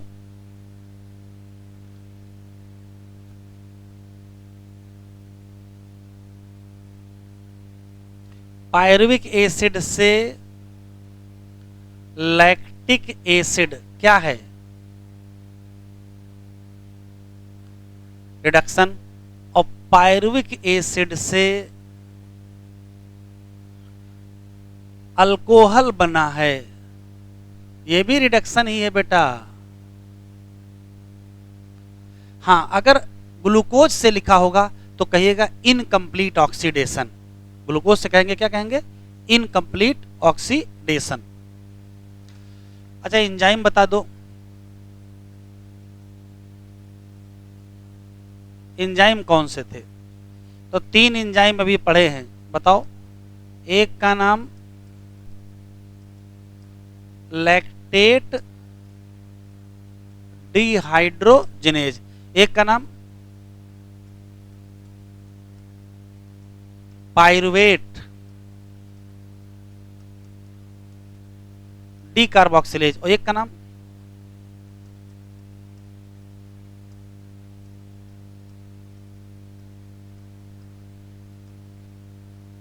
आखिरी सवाल, जब फर्मेंटेशन करेंगे पायरुविक एसिड से लैक्टिक एसिड या पायरुविक एसिड से अल्कोहल, तो कितनी एटीपी बनेगी?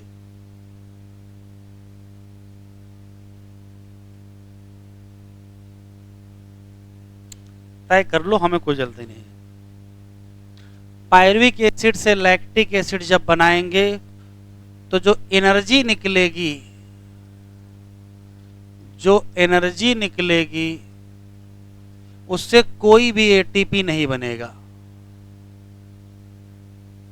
No ATP.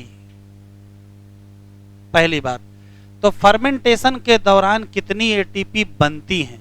कहोगे 0, नहीं बनती हैं। क्यों? इतनी एनर्जी ही नहीं निकलती कि हम क्या बना पाए, एटीपी बना पाए। लेकिन अगर हम ग्लूकोज से जोड़े तो ग्लूकोज से जोड़ोगे तो नेट गेन कितनी एटीपी का? तब 2 एटीपी कह दोगे। कौन सी वाली? ग्लाइकोलिसिस वाली 2 एटीपी जोड़ लेंगे। तो कंक्लूसिव 3 लाइनें। अच्छा, NADH2 कितने बने? अच्छा, यहां तो खर्चा हो गए, यहां क्या हो गए हैं? खर्चा हो गए हैं। तो NADH2 बने नहीं हैं, खर्चा हो गए, और एटीपी बनी नहीं है। तो 4 फाइनल कंक्लूसिव क्वेश्चन। फर्मेंटेशन के दौरान कितनी एटीपी बनी? 0।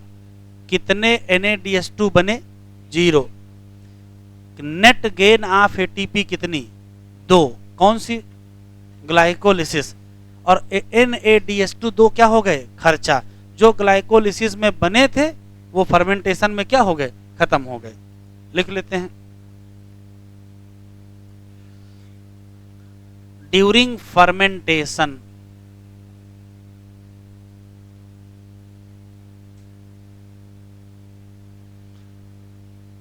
तो कहेंगे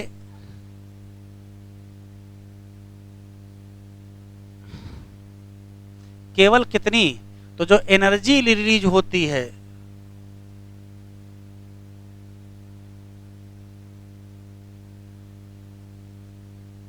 वो कितनी?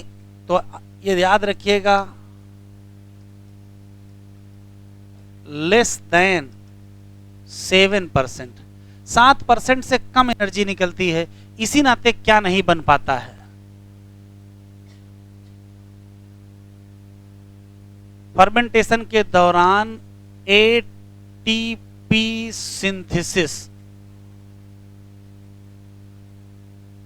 तो कहोगे 0 एटीपी। फर्मेंटेशन के दौरान NADH सिंथेसिस, तो भी कहोगे 0 NADH। फर्मेंटेशन के बाद इसमें खर्चा हो जाती है। NADH यूटिलाइज कितने? वही 2। बेटा क्यों लिख रहे हैं? रिएक्शन तो एक होगी, एक रिएक्शन में एक NADH2 खर्चा होगा, तो पायरुविक एसिड तो 2 बने होंगे ना। 2 NADH use for 2 pyruvic acid.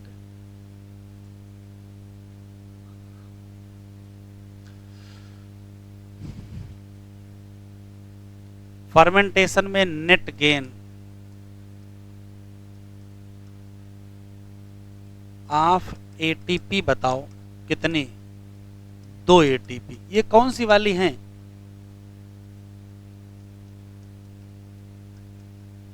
Glycolysis. Fermentation में कितनी एनर्जी निकलेगी?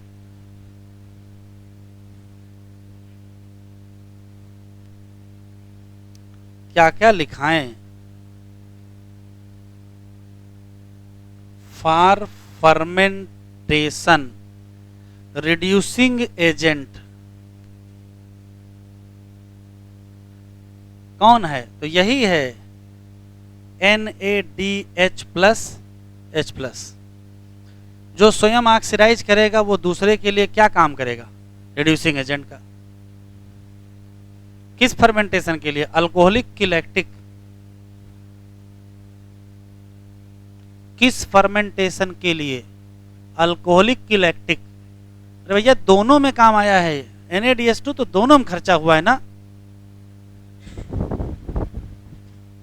ध्यान से सुने, रियल में रिडक्शन ही हुआ है, बस जब हम ग्लूकोज से गिनती शुरू करते हैं तो हम कहते हैं कि पार्शियल ऑक्सीडेशन हुआ है, क्योंकि ग्लूकोज से पहले पायरुविक एसिड बनाओगे तब न लैक्टिक एसिड बनाओगे, तो ग्लूकोज से गिनोगे तो पार्शियल ऑक्सीडेशन, और नहीं तो रियल में क्या हुआ है, रिडक्शन हुआ है। एनसीईआरटी खोलो।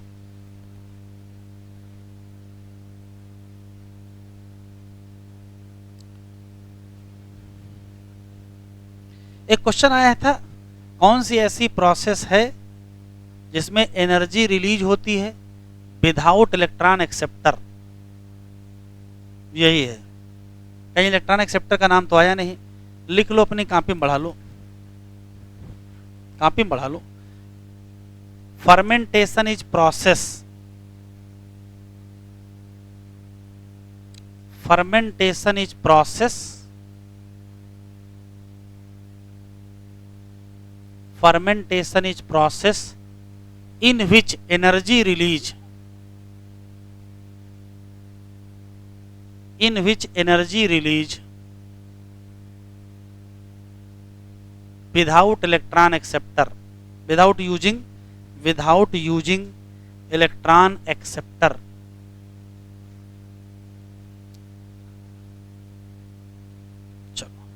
जरा बेटा एनसीईआरटी पढ़ लो। फर्मेंटेशन कौन करेगा, ईस्ट करेगा। कैसे करेगा, incomplete oxidation of glucose under anaerobic. यहाँ ढेर सारी रिएक्शन चलेंगी जहाँ पायरुविक एसिड को कन्वर्ट किया जाएगा CO2 और इथेनॉल में। दिस एंजाइम, एंजाइम कौन सा, तो एंजाइम पायरुविक एसिड, पहले डिकार्बोक्सिलेज यूज करोगे फिर alcohol dehydrogenase. Other organism like some bacteria produce क्या, लैक्टिक एसिड। कहाँ से, पायरुविक एसिड। स्टेप इन्वॉल्व करा, फिगर देख लो, देख लेंगे। एनिमल सेल में जैसे मसल में होता है क्या, जब एक्सरसाइज करते हैं तो ऑक्सीजन की कमी हो जाती है, तो फिर पायरुविक एसिड से, देखो लिखा पायरुविक एसिड रिड्यूस टू क्या, lactic acid by enzyme lactate dehydrogenase. Enzyme सही लिखे थे बेटा पीछे, लैक्टेट डिहाइड्रोजनेज।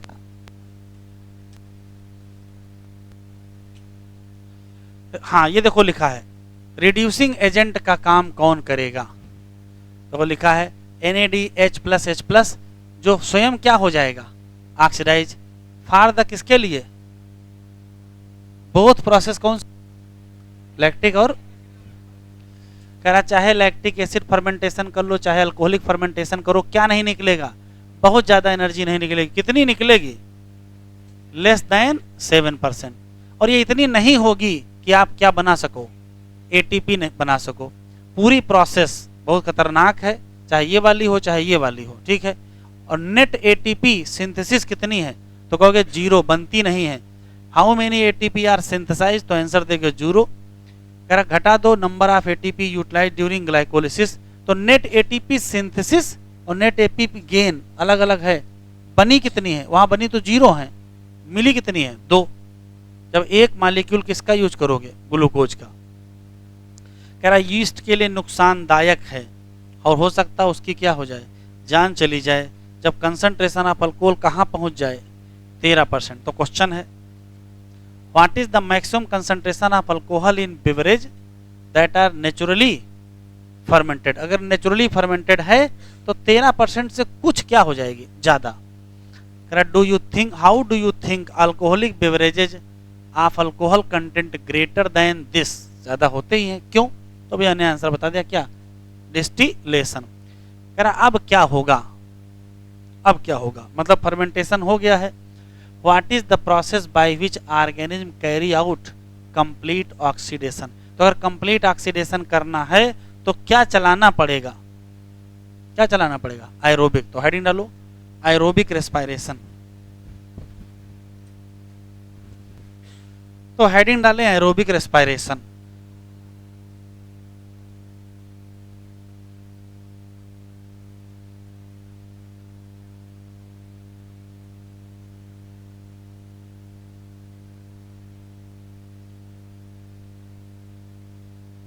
एरोबिक रेस्पाइरेशन। अभी लिखेंगे नहीं, सुनेंगे।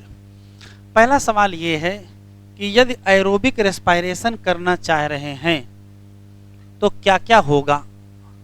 तो पहली बात तो ये है कि ये इन प्रेजेंस ऑफ O2 होगी। पहला शर्त तो यही है, नहीं तो होगी ही नहीं। दूसरी खास बात यह है कि यहां हो जाएगा कंप्लीट ऑक्सीडेशन ऑफ ग्लूकोज। अब जब ग्लूकोज का कंप्लीट ऑक्सीडेशन करोगे तो कई चीजें मिलेंगी।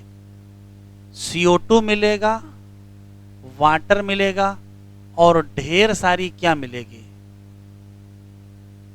एनर्जी मिलेगी। और इनका इस्तेमाल करके ढेर सारे क्या बना लोगे, ATP बना लेंगे। वापस आ जाइए।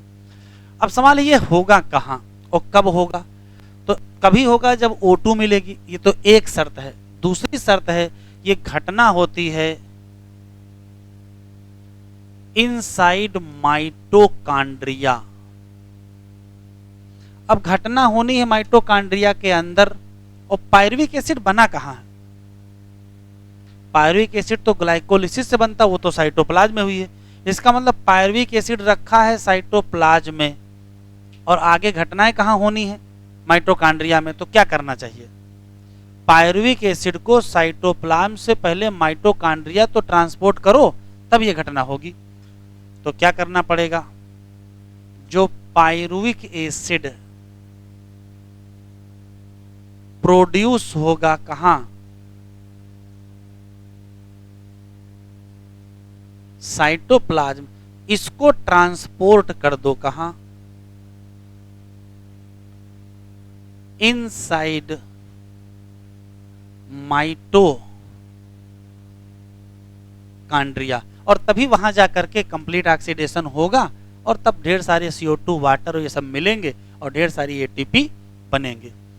क्वेश्चन आपसे ये पूछा जाता है कि आखिर काम होगा कैसे। तो एरोबिक रेस्पायरेशन के दो मेन स्टेप हैं। अब यहां से कुछ लिखिए नहीं, केवल सुनिए। ये बताओ, ये माइटोकॉन्ड्रिया में घटना कहां होगी। तो दो जगह हैं। एक होता है मैट्रिक्स और एक होती है क्या, इनर मेम्ब्रेन। माइटोकॉन्ड्रिया के अंदर एरोबिक रेस्पायरेशन दो जगह चलता है, मैट्रिक्स में चलता है और इनर मेम्ब्रेन में चलता है। तो दो जगह क्यों चलाते हैं, एक ही जगह चला लेते, कोई समस्या थी क्या। तो जो जो काम होने हैं वो एक जगह हो ही नहीं पाएंगे। काम देखो क्या होना है, लिखना नहीं केवल सुनना है। काम देखो क्या होना है। इधर देखिए, ये है ग्लूकोज C6H12O6। इसका कंप्लीट ऑक्सीडेशन जब करोगे तो देखो होगा क्या। तो इसके कंप्लीट ऑक्सीडेशन से बननी है CO2, कितने, 6 CO2। इसका मतलब जितने कार्बन है वो सब रिमूव कर लो। तो जब कार्बन रिमूव करोगे तो हाइड्रोजन भी तो रिमूव करोगे। तो CO2 के साथ हमको क्या बनाना है, वाटर। और वाटर बनाने के लिए हमको हाइड्रोजन चाहिए। तो इस ग्लूकोज में जितने हाइड्रोजन है उनको भी रिमूव करना पड़ेगा। और जब हाइड्रोजन रिमूव करोगे तो वो तो प्रोटॉन होगा, तो उसका रेस्पेक्ट में क्या होगा, इलेक्ट्रॉन होगा। तो तीन काम होने हैं, हमको रिमूव करने हैं सारे कार्बन, सारे हाइड्रोजन और उसी का पार्ट क्या, इलेक्ट्रॉन। तो एक काम ये करना है। और फिर इलेक्ट्रॉन का करना है ट्रांसपोर्ट। इलेक्ट्रॉन का करना है ट्रांसपोर्ट किस पर, इनर मेम्ब्रेन पर। और उसको फाइनली देना है ऑक्सीजन को। जब इलेक्ट्रॉन ऑक्सीजन को मिल जाएगा तो देखो क्या होगा। ये मान लेते हैं ऑक्सीजन है, अगर इसके पास क्या आ जाए, इलेक्ट्रॉन, तो होगा क्या, इसके ऊपर चार्ज चढ़ेगा माइनस। तो ये किससे जुड़ेगा, हाइड्रोजन से जुड़ेगा। और जब ये हाइड्रोजन से जुड़ेगा तो क्या बनेगा, H2O बनेगा। तो H2O जो बनता है कब बनेगा, जब ऑक्सीजन किससे जुड़ेगी, ऑक्सीजन हाइड्रोजन से जुड़ेगी। और ऑक्सीजन हाइड्रोजन से तब जुड़ेगी जब ऑक्सीजन को इलेक्ट्रॉन मिलेगा। तो काम की बात सुने, होना क्या है, सारे कार्बन निकालने हैं, सारे हाइड्रोजन निकालने हैं और हाइड्रोजन का पार्ट इलेक्ट्रॉन भी निकालना है। इलेक्ट्रॉन को ट्रांसपोर्ट करना है और उसको पहुंचाना है कहाँ, ऑक्सीजन के पास। और जब ऑक्सीजन को मिल जाएगा तो फाइनली क्या बन जाएगा, वाटर बन जाएगा। तो दो घटनाएं यहां होनी है। कौन कौन सी घटनाएं होनी है? तो पहले स्टेप में है रिमूव करना है ऑल हाइड्रोजन। तो जब हाइड्रोजन और उसके साथ रिलीज करना है क्या, CO2, मतलब रिमूव करना है क्या, कार्बन। और जब हाइड्रोजन रिमूव करोगे तो इसी के साथ क्या मिल जाएगा, इलेक्ट्रॉन। ये जो पहला स्टेप है जिसमें हाइड्रोजन रिमूव करो, इलेक्ट्रॉन रिमूव करो, CO2 रिलीज करो, ये सारी घटना कहां होती है? तो जो पहला स्टेप है वो होता है मैट्रिक्स पर। और फिर एक दूसरा स्टेप, दूसरे स्टेप में क्या होगा, इलेक्ट्रॉन को क्या करना है, ट्रांसपोर्ट करना है। किसको देना है, ऑक्सीजन तक। और तब क्या बनना है, वाटर बनेगा। ये सेकंड स्टेप कहां होगा? तो आंसर देंगे इनर मेम्ब्रेन। और जब ये इलेक्ट्रॉन का ट्रांसपोर्ट ऑक्सीजन को किया जाता है, इसी दौरान क्या बन जाती है, ATP की सिंथेसिस। तो अगर आपसे पूछा जाए कि एरोबिक रेस्पिरेशन में करते क्या हो, तो कहोगे सबसे पहले ग्लूकोज के या उसके जो पायरुविक एसिड कंपोनेंट बन चुका है उसके सारे हाइड्रोजन छीन लो। हाइड्रोजन निकालोगे तो इलेक्ट्रॉन भी निकलेगा। हाइड्रोजन और इलेक्ट्रॉन दोनों चीज हैं, कार्बन भी मिलेगा। कार्बन को किसमें कन्वर्ट कर दो, CO2 में। ठीक है, हाइड्रोजन छोड़ दो, जो इलेक्ट्रॉन है उसका ट्रांसपोर्ट करो। तो इलेक्ट्रॉन का जब ट्रांसपोर्ट करोगे तो किसको दोगे, ऑक्सीजन। तो किसमें कन्वर्ट हो जाएगा, वाटर। इसी दौरान क्या मिल जाएगी, ATP। ये स्टेप सब निकालने वाला स्टेप कहाँ होगा, मैट्रिक्स पर। और ATP बनाने वाला वाटर बनाएगा, ये फाइनली कहाँ होगा, इनर मेम्ब्रेन पर। अब लिखो,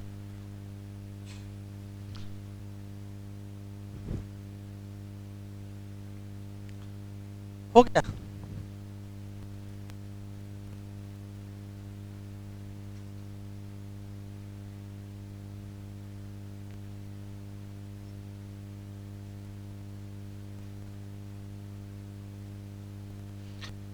यहां से तो कह रहा कि वो कौन सी प्रोसेस है जिससे कंप्लीट ऑक्सीडेशन होगा और सारी एनर्जी निकालेंगे जो कहाँ स्टोर है, ग्लूकोज में। और क्या बनाएंगे, लार्ज नंबर ऑफ ATP बनाएंगे जिसका मेटाबॉलिज्म में आवश्यकता है। तो ये काम यूकैरियोट करेंगे। This step takes place within the mitochondria. बस शर्त क्या है, ऑक्सीजन। एरोबिक रेस्पिरेशन क्या है, तो कहोगे कंप्लीट ऑक्सीडेशन है किसी ऑर्गेनिक सब्सटेंस या ग्लूकोज का। किसके प्रेजेंस में, ऑक्सीजन के प्रेजेंस में। क्या निकालोगे, CO2 और क्या, वाटर। और लार्ज अमाउंट क्या निकालोगे, एनर्जी। अब एनर्जी का इस्तेमाल करके ATP।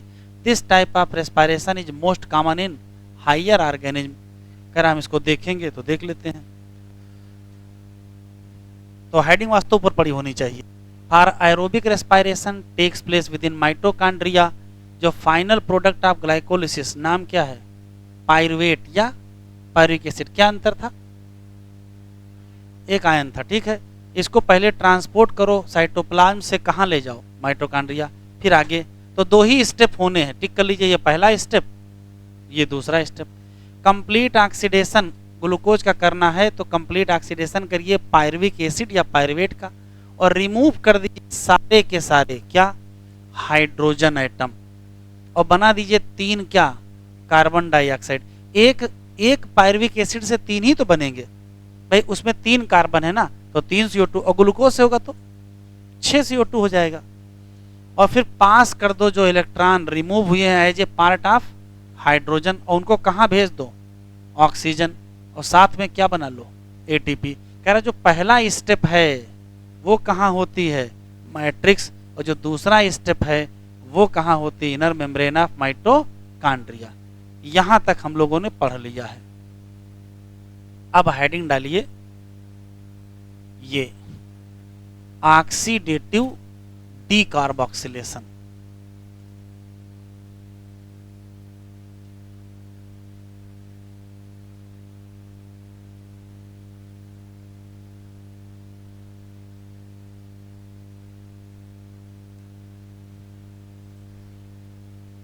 Oxidative decarboxylation.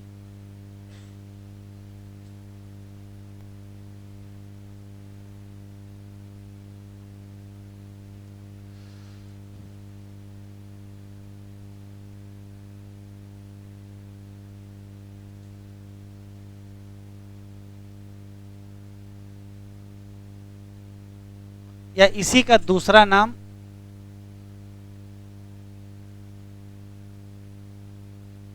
Link reaction है। क्यों इसका ये नाम ऑक्सीडेटिव डीकार्बोक्सिलेशन क्यों है? तो देखो, जब CO2 निकलता है तो उसको डीकार्बोक्सिलेशन कहते हैं। तो इसने ऑक्सीडेशन के साथ क्या किया है? CO2 निकाला है, तो नाम क्या पड़ जाएगा? Oxidative decarboxylation. लेकिन इसका जो प्रोडक्ट है एसिटाइल कोएंजाइम A, उसी से चलती है क्या? Krebs cycle. तो ग्लाइकोलिसिस को क्रेब साइकिल से जोड़ने वाली रिएक्शन लिंक रिएक्शन। तो आगे बढ़ा दे, लिख दो, ये लिंक करती है किसको?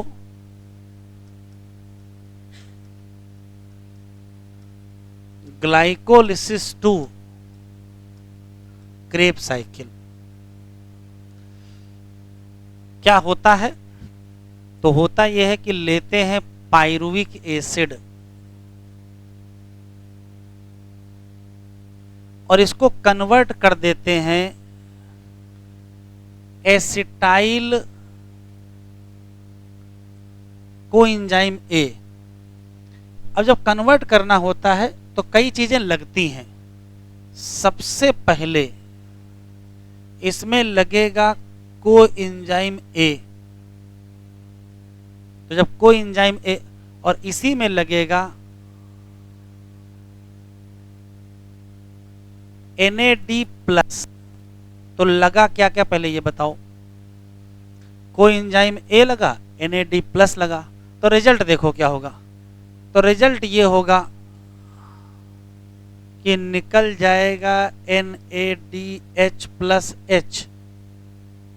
और निकल जाएगा CO2। तो देखो, पायरुविक एसिड कितने कार्बन का? 3 कार्बन का। और एसिटाइल कोएंजाइम में 2 कार्बन का। एक कहां गया? CO2 में चला गया। यहां जो एंजाइम लगता है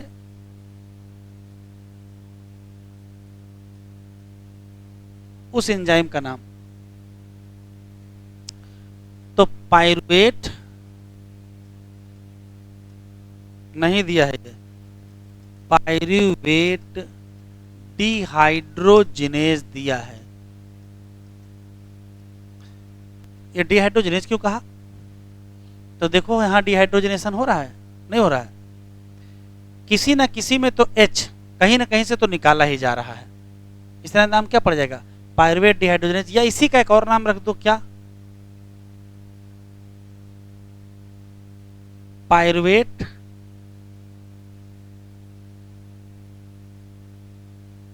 डीकार्बोक्सिलेज, क्योंकि CO2 भी तो निकल रहा है। अब काम की बात यह है, अगर हमको रिएक्शन चलानी है तो इस एंजाइम के लिए हमको कोएंजाइम चाहिए। कौन से? तो 2 कोएंजाइम चाहिए। एक तो कोएंजाइम A चाहिए और एक NAD+। क्वेश्चन पूछेगा पायरुवेट डिहाइड्रोजिनेज एंजाइम के लिए कौन कौन से कोएंजाइम चाहिए, तो आप कहोगे 2 कोएंजाइम चाहिए। एक का नाम कोएंजाइम A और एक का नाम NAD+। अगर हम रिएक्शन वैसे लिखें तो एंजाइम दी है,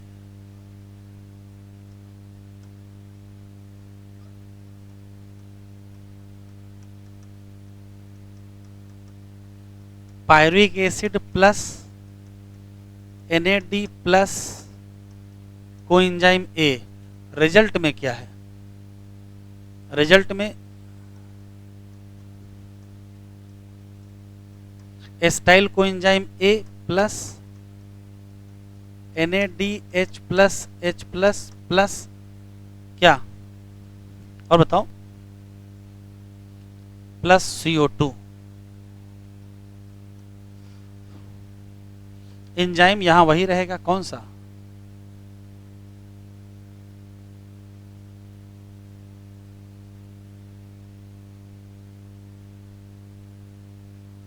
और यहां एक चीज और चाहिए, Mg प्लस। काम की बात यह है कि अगर पायरुविक एसिड 2 लोगे तो 2 लोगे क्यों? तो एक ग्लूकोज से 2 पायरुविक एसिड, तो अगर पायरुविक एसिड 2 लोगे तो एस्टाइल कोएंजाइम एक कितने बनेंगे? हैं? 2 ही तो बनेंगे। और NADH कितने बनेंगे? और CO2 कितनी? तो अगर कहीं एक ग्लूकोज से पूछ लिया कि एक ग्लूकोज से यहां क्या क्या होगा, तो अगर एक ग्लूकोज से पूछेगा तो सारे आंसर डबल हो जाएंगे। एक ग्लूकोज से कितने एस्टाइल कोएंजाइम है? 2। एक ग्लूकोज से यहां कितनी CO2 निकली? 2। और कितने NADH2 बने? 2 ही तो बने हैं। और अगर नहीं पूछेगा तो सिंपली दिख ही रहा है भाई, एक पायरुविक एसिड लोगे तो सब कुछ क्या होगा? एक एक होगा भाई। एक पायरुविक एसिड होगा, एक ही NAD प्लस लगेगा, एक ही कोएंजाइम ए लगेगा, एक ही एस्टाइल कोएंजाइम ए बनेगा, एक ही ये बनेगा, एक ही ये बनेगा। लेकिन अगर हम 2 कर देंगे तो सारी चीजें क्या हो जाएंगे? डबल हो जाएंगे।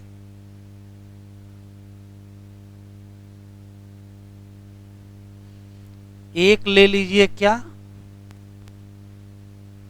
ग्लूकोज, तो बना लीजिए क्या? 2 पायरुविक एसिड, तो फिर आगे बनेंगे क्या? 2 ही एसिटाइल कोएंजाइम ए और प्लस 2 ही क्या? NADH और प्लस 2 ही क्या? CO2। और ये ध्यान रखिएगा, ये पूछा है कि ये पूछा है। इसका करोगे क्या एस्टाइल कोएंजाइम ए का?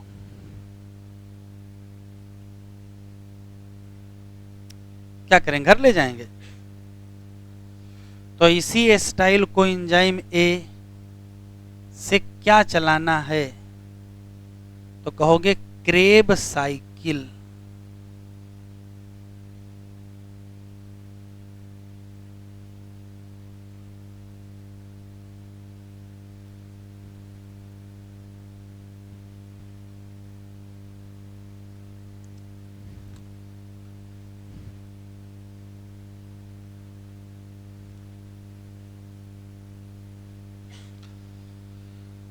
फिर यहां देखो लिखा है पायरुवेट, मतलब आयन है।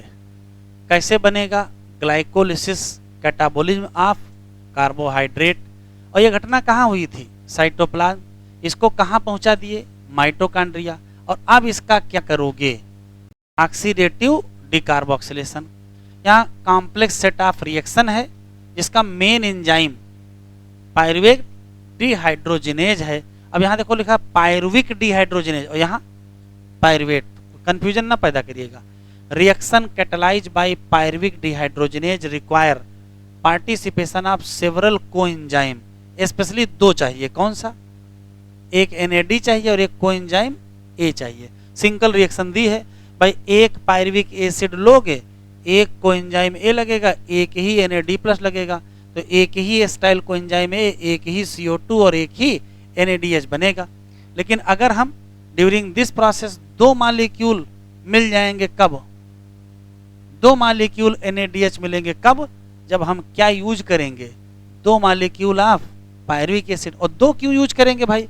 क्योंकि एक ग्लूकोज से कितने बनते थे? 2 बनते थे। ठीक है, हेडिंग डालें क्रेब साइकिल। क्रेब साइकिल, ये देखो लिखा है, हेडिंग डालें क्रेब साइकिल, या इसी का दूसरा नाम ट्राई कार्बोक्सिलिक एसिड साइकिल, या इसी का तीसरा नाम TCA साइकिल, इसी का चौथा नाम सिट्रिक एसिड साइकिल, 4 नाम है इसके, Krebs cycle, try carboxylic acid cycle, TCA cycle या सिट्रिक एसिड साइकिल।